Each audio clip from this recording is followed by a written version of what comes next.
Isang araw naman ang lumipas matapos ang walang habas na pagpatay sa broadcaster na si Juan Humalon, isang bagong halal na kagawad naman ang binaril sa mismong barangay hall. Kaya naman ang VACC lubos nang nababahala sa estado ng kriminalidad sa bansa. May balitang A to Z si Kim Salinas. Maliwanag pa ang kalangitan ng walang takot na binaril ng isang riding in tandem ang isang kakapanalo lamang na kagawad at kasalukuyan ding treasurer sa Barangay 37 Pasay City kahapon ng Lunes. Sa pool sa CCTV ang mga sospek kung paano dumaan sa tapat ng barangay hall maging ang pagbagsak ng kagawad sa loob mismo ng kanyang opisina. Kalmadong tumigil sa labas ng barangay at binaril tagos doon sa glass door so hindi na sila pumasok. Tagos sa glass door, pinaputokan siya ng 2 beses. Pero according sa ating SOCO, isa lang yung tumama. Nahuli na ng Pasay City Police ang driver ng riding in tandem habang nagpapatuloy ang manhunt operation sa gunman. Mariin namang itinatanggi ng suspect ang bintang sa kanya. Hindi po. Hindi po kayo bumaril? Yes po. We cannot force him. We respect human rights also.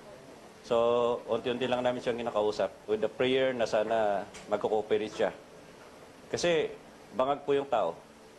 Kagabi, we cannot really talk to him properly. Ayon sa Pulis Pasay, posibleng hindi politika ang motibo sa pamamaslang, kundi sa negosyo ng biktima na isang pautang. So wala kaming masyadong makitang away inside the barangay hall. But we are not discounting that angle. We are looking on every angle na possible motive. Yun nga, kinoconsider din namin kasi yung money matters na pautang. Marami siyang pautang.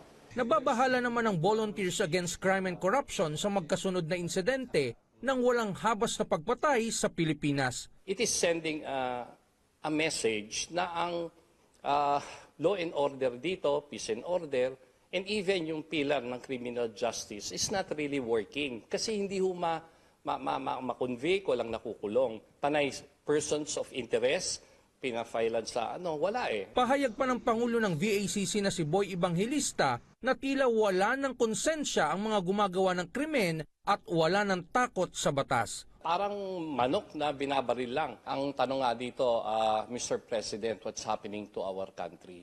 Ito po, binaril, dating elected kagawad, dating officer din ng Pasay, right at center ng Metro Manila, yung puso ng syudad. Sa huli, nagbabala ang VACC ng malaki ang epekto sa ekonomiya kung hindi agad mabibigyang hustisya ng gobyerno ang ganitong walang habas na kriminalidad sa bansa.